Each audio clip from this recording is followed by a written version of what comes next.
Hello, and hey, ladies and gentlemen. I am Professor Jellyfish, and welcome to another part in Realism Review of Subnautica. This is a series where I will be examining the creatures in Subnautica and try to figure out how realistic they are when compared to real-life animals. This is a series that will not only look at the design and look at the creatures, but it will also consider the biomes, environments that they are found across in the game's world. This time, we will be looking at the hoopfish. This is one of the few creatures in Subnautica one could almost believe is an actual fish from our own oceans. The reason for this is that it shares the general features with the classic shape of a fish, but the thing is that sets it apart and makes it distinctly otherworldly are the two antennas running across its entire body. The databank does state that these antennae are mainly used as a means of lowering the friction between the fish and the water, thus effectively allowing the fish to sail through the water. And the coloration of the fish is being described as being used for camouflage and are mostly utilized during dusk and dawn. Like the previously examined boomerang, it is also a schooling fish. Running alongside of the fish, it also looks like it has a lateral line, a sensory organ that exists in all fishes in our own ocean and can be thought of as the fish's ear. Some scientists even speculate that this organ evolved into the ears possessed by most land-living vertebrates today. But before we get into that, we must discuss how realistic the aspects of the hoopfish are. So let's get started. First of all, the antennas are used as a means of reducing friction. Now, in our own oceans, animals have evolved numerous ways of reducing friction from the water they inhabit. So for example, let's look at some of the best when it comes to being good swimmers in our own ocean. For this example, I have picked the top 3 animals measured in a study by E. Nesteruk et al. 2013. Here we will find 3 top contenders. We have the great white shark, the best and most badass shark, the orca or killer whale or free willy, and finally the sailfish.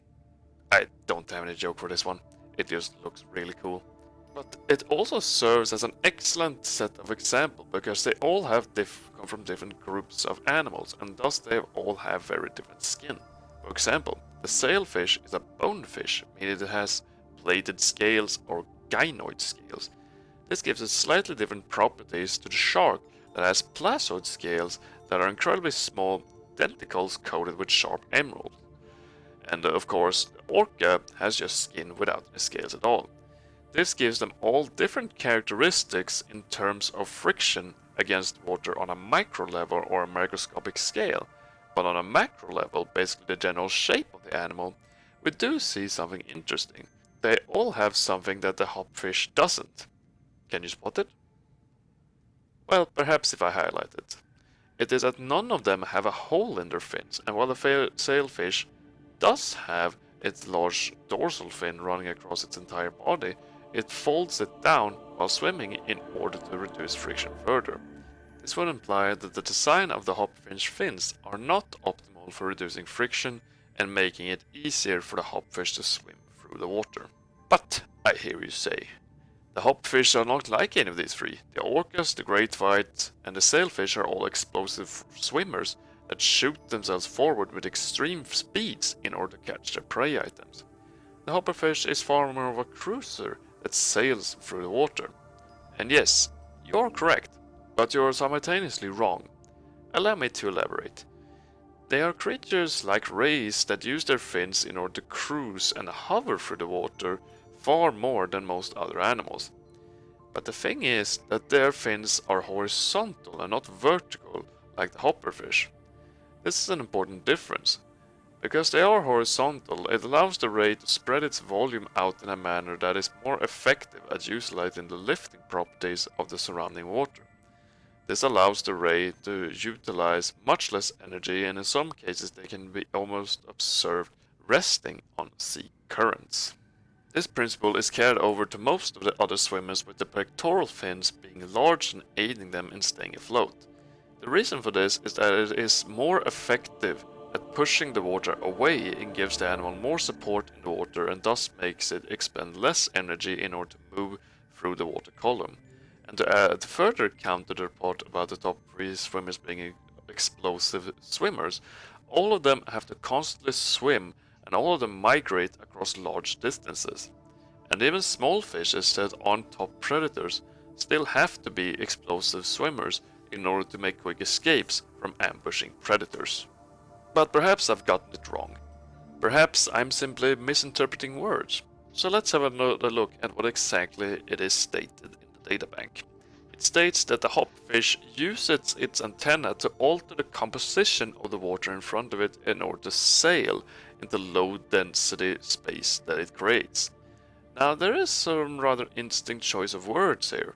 It outright alters the composition of the water in front of it.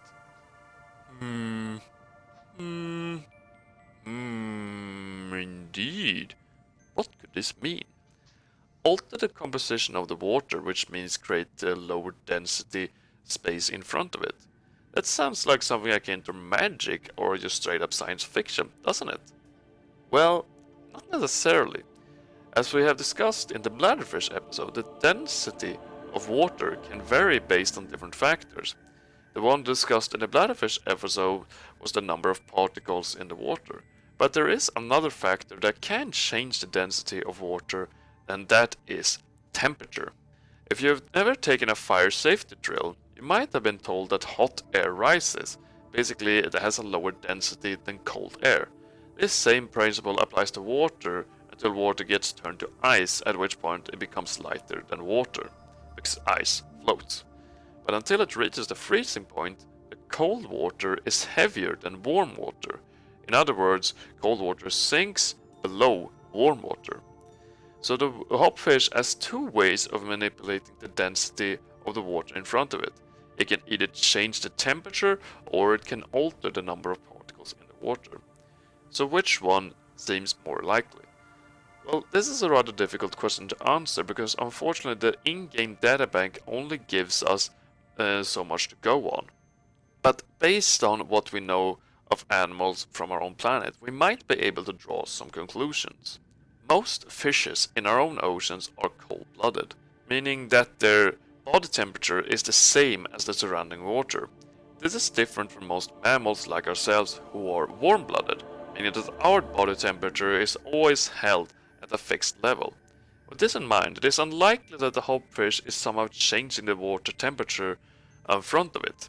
But if it used a method that would somehow lower the temperature of the water in front of it, and this method I would find rather unlikely because of the sheer amount of energy it would take for the hopfish to reduce the temperature of the water in front of it.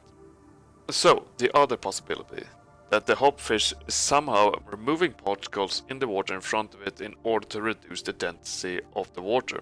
Could this work? Maybe. Maybe. But I suppose you won't know until I tell you. So I will. If it used some kind of osmotic process similar to the bladderfish, then it might be able to remove the particles from the water. But the question then becomes, where does it put the particles it took in? Because the problem that might occur if the particles aren't removed is something similar that would happen if you only drank salt water for several days. You would eventually die of thirst. And the same thing would happen to the hopfish if it didn't remove the particles it intakes. But this is actually where the general design of the hopfish shows something rather interesting, and I honestly can't tell if this was something the developers put in intentionally, or if it was just a happy accident. Without proof, we can't be certain, but that's not important right now. What is important is that the hopfish might just be using the antenna on its body to remove the particles from the water in front of it and then expunge them when they reach its tail. This would create a little vacuum of sorts that would create a current that would aid the hopfish in its endeavor to move forward. Now, of course, if you know a thing or two about physics, what I said probably sounded a little bit strange, so allow me to elaborate. When the hopfish removes the particles from the water in front of it, there would be a small amount of uneven distribution of the particles in the water surrounding it. There would be fewer particles in the water in front of it than there would be and more behind it. Because of how osmosis works, there would be a push from the water in front of it trying to fill out the particles it has lost, and the water behind it would be trying to remove or spread out the particles in order to even out the distribution of particles. This in turn will cause a shift and movement in the water, and perhaps the hoopfish is able to use this in order to shift and move forward more effectively. In combination with the movements of its tail fin, this could possibly be a rather effective means of locomotion. Unfortunately, I don't possess the means nor the skill to be able to calculate if this would be energy efficient. But to briefly explain what energy efficiency means, it basically means that the energy expended has to be effectively utilized. And what I mean by that is energy can't be afforded to go to waste. This may sound like a little bit of a strange concept to use, as we humans live in environments where we usually have a large surplus of energy and we don't have to expend much energy to get more. However, for most animals the situation is rather different. For example, if a predator uses a lure to attract its prey, it first has to spend energy making the lure, and depending on what kind of lure it is, one or two things has to happen.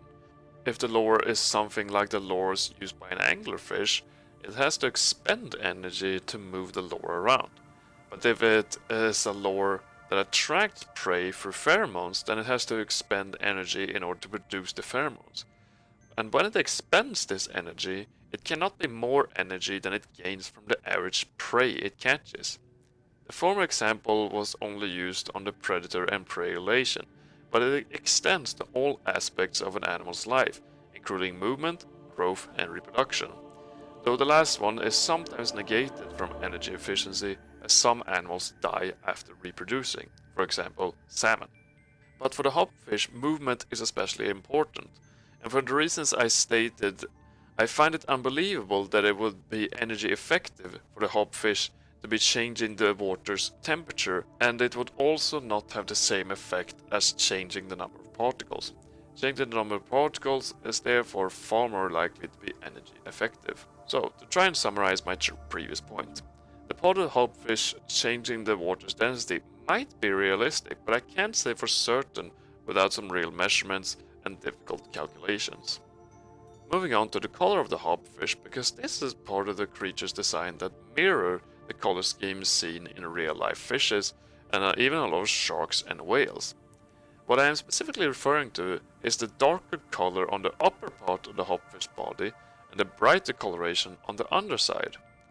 If we look at a picture of a simple mackerel, you might notice that it has dark colors on its upper body and brighter colors on its underside.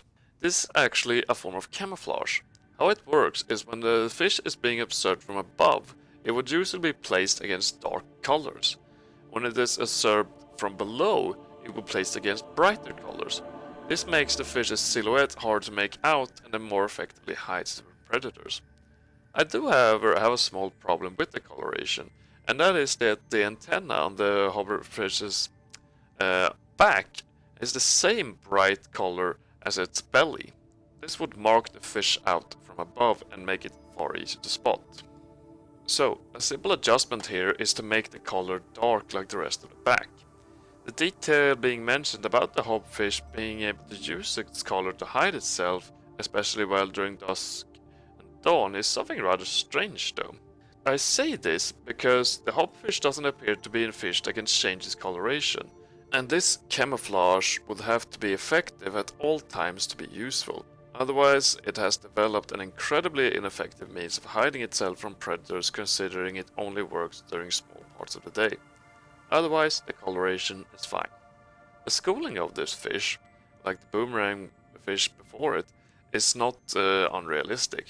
It could in fact be even more beneficial for the hoopfish to be forming schools than the boomerang. And the reason why I'm stating this is because of what I theorized earlier. When the hoopfish is swimming in a school, it is possible that the displacement of particles will be even more effective as a means of propulsion, making the school more effectively as a unit than it would be alone. However, this is based on my previous speculation and theorizing, and thus should be taken with some skepticism. Otherwise, the normal benefits of a small fish schooling comes with it in this case as well, that being greater protection from predators. In conclusion, the hoopfish is a little bit of a strange case in this series. If my speculation is correct, this is a very realistic fish apart from its coloration on its upper antenna. But if I am wrong, then the fish is rather unrealistic, with only some baseline aspects of it being realistic in the color scheme.